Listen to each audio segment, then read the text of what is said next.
আজকে বৃষ্টি হচ্ছে বাইরে, আমাদের মন খুব ভালো, যে জন্য আমরা খিচুড়ি রান্না করতেছি।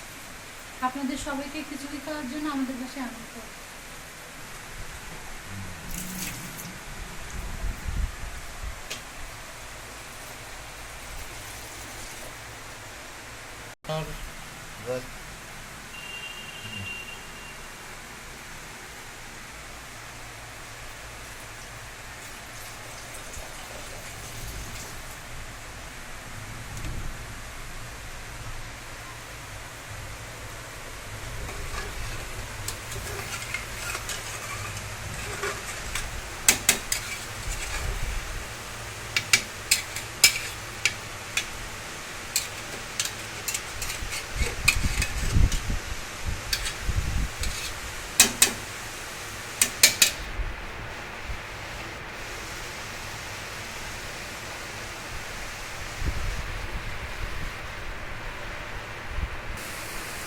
ক্রেডিট দিলাম আমাকে।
আজ 11 মে 2024। খুব সম্ভবত বৈশাখ মাস কি শেষ হয়েছে?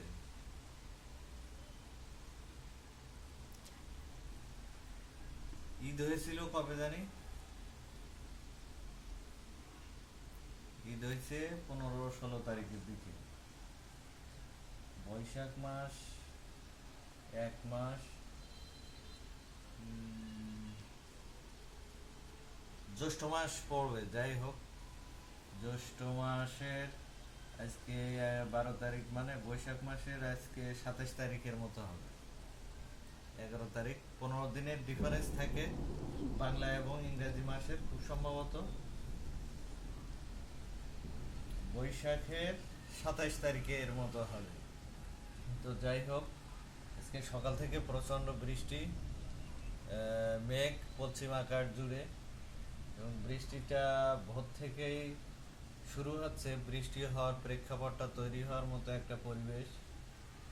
সকালবেলা মেঘ জমছে একটু একটু করে, আর বৃষ্টি নেমেছে মেঘ জমার প্রায় 30 মিনিট 40 মিনিট পরে, এবং বৃষ্টি হচ্ছে একটু একটু করে, বন্ধ হয়ে যাচ্ছে, আবার বৃষ্টি হচ্ছে, থেমে থেমে বৃষ্টি হচ্ছে। তো এইটার একটা বিশেষ কারণে হচ্ছে বৃষ্টি নিয়ে এত কথা বলা। আমরা বৈশাখ মাস থেকে ঈদ, অর্থাৎ রমজানের ঈদ থেকে যে চাঁদ উঠেছিল, সেই সময় থেকে চাঁদ আবার উঠেছে, মানে 1 মাস শেষ হয়ে গিয়েছে চন্দ্র মাসের। এই পুরা 30টা দিন বলা হচ্ছে 72 বছরের ইতিহাসে বাংলাদেশে একটানা সর্বোচ্চ তাপ প্রবাহের রেকর্ড এই বছর হয়েছে। অর্থাৎ 1 মাস বৃষ্টি হয়নি, এবং প্রচণ্ড দাবদাহ। বৈশাখে যেহেতু এমনি প্রচণ্ড রোদ পড়ে, আর তার পরিণতিতে প্রকৃতি উত্তপ্ত হয়। এই প্রকৃতির যে গরম, এইটা সাধারণত বৃষ্টিতে শীতল হয়। তো এবারে ব্যতিক্রম হচ্ছে, এবার 30-35 দিন একটানা বৃষ্টি হয়নি, যার ফলে মানুষের জীবন দুর্বিষহ হয়ে উঠেছিল। মানুষ স্বাভাবিক জীবনযাত্রা ব্যাহত হচ্ছিল, এবং প্রতিদিন সকাল থেকেই একটা দুর্বিষহ অস্বস্তি, ঘাম, সর্বোপরি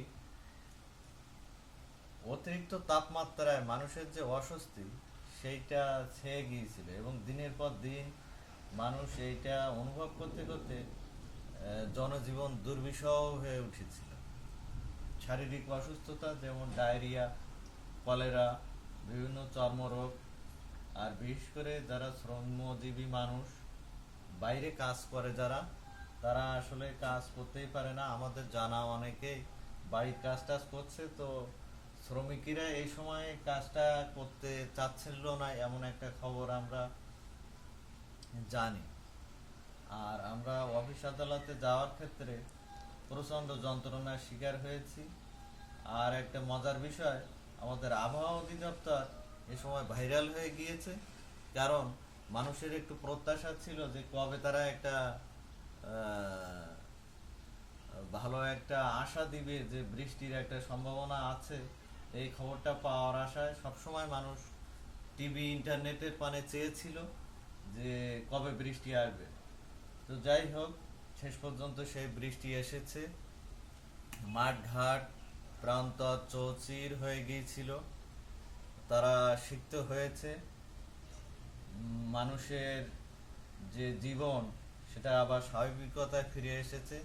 মানুষ রাত্রে ঘুমাতে পারতো না, এই একটা আতঙ্কের বিষয়, আমরা ঘুমাতে পারতাম না রাত 12। তো আমরা আবার ফিরে এসেছি। মাঝখানে একটু ইন্টারাপ্ট হয়ে গেল, কথার ফ্লো একটু থেমে গিয়েছিল।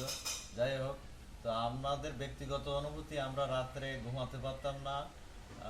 রাত 12টা 1টা পর্যন্ত আমরা ছাদে ছিলাম। প্রচণ্ড বাতাস হতো প্রতিদিন বিকালের পর থেকে।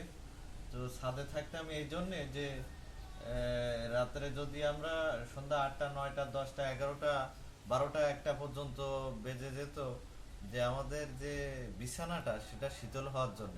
এর আগে আসলে মনে হতো যে এটা একটা মাইক্রো ওভেনের মতো একটা তাপ সে ছাড়তেছে। তার সারা দিনের যে সংগৃহীত তাপ, তার যে তাপ শোষণ করেছে, সেই তাপটা সে রাত্রে বিকিরণ করত। এবং এইটা বিকিরণ করতে এতটা সময় লাগতো, এতটা সে উত্তপ্ত হয়েছিল। ব্যবহৃত বিছানা, খাট, বিল্ডিংয়ের যে ওয়াল, জামা কাপড় সব কিছুই গরম হয়ে থাকতো। তো 12টা থেকে ঘুমায় আমরা আবার সকাল 6টায় সূর্য উঠলেই আবার ওই দুর্বিষহ তাপের একটা আঁচ পাওয়া যেত এবং ঘাম ছুটতো এবং মাথা ব্যথা, এটা একটা নৈমিত্তিক শারীরিক অসুস্থতার লক্ষণ হিসেবে আমাদের দেখা দিত। তো যাই হোক, আমরা এই পরিস্থিতি উতরায় এসেছি, এখন বৃষ্টি নেমেছে, আমাদের মন দেহ শীতল হয়েছে। আর শুধু মানুষ কেন, শুধু মানুষের কথা বলবো না, পৃথিবীর সমস্ত জীবন যে যন্ত্রণায় ছিল সেইটা তারা শান্তি পেয়েছে। এক ফোঁটা পানি, বৃষ্টির পানি তাদের জীবনকে আবার আনন্দময়, সুখকর এবং যন্ত্রণা থেকে মুক্তি দিয়েছে বলে আমাদের মনে হচ্ছে। তো একটা বিষয় আলাদা করে বলার মতো, যে এত রৌদ্রে একটা জীবন্ত কোনো সত্তা এত রৌদ্রে কেউ মজা পেয়েছে বলে মনে হয়নি আমার কাছে। একটা জিনিস ছাড়া, সেটা হচ্ছে গাছ। যত রৌদ্র পেয়েছে আমার মনে হয়েছে গাছ তত সবল হয়েছে, সুঠাম হয়েছে। তার যে কার্যাবলী সেইটা শিক্ষিত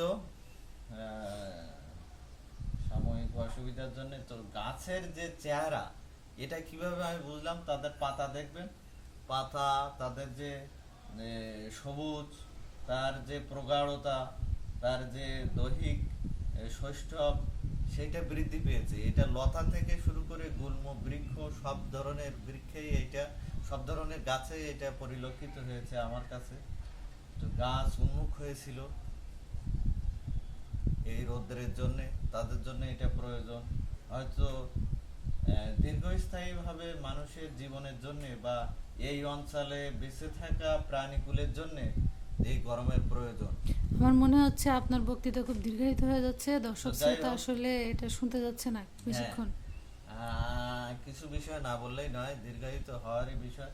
তো যাই হোক, এই গরমের মাত্রা এটা শুধু আমাদের বাংলাদেশে নয়, এটা সমগ্র দক্ষিণ পূর্ব এশিয়ায় এটা অনুভূত হয়েছে, যার মধ্যে আমাদের পার্শ্ববর্তী দেশ ভারত, বাংলাদেশ, মিয়ানমার, ফিলিপাইন, এমনকি মধ্যপ্রাচ্যেও এটা প্রভাবিত করেছে এবং এই গ্রীষ্ম প্রচণ্ড দাবদাহ তৈরি করেছে এবং খরা এবং দীর্ঘ সময় ধরে বৃষ্টিহীনতার একটা পরিস্থিতি সৃষ্টি হয়েছে। আমরা শুনেছি বা দেখেছি যে অনেকেই যারা ধনী দেশ, তারা কৃত্রিমভাবে বৃষ্টির একটা সৃষ্টি করার চেষ্টা চালিয়েছে। তো যাই হোক, অবশেষে প্রকৃতির যে অবদান, সেই বৃষ্টি এসেছে এবং আমাদের মন দেহ শীতল হয়েছে।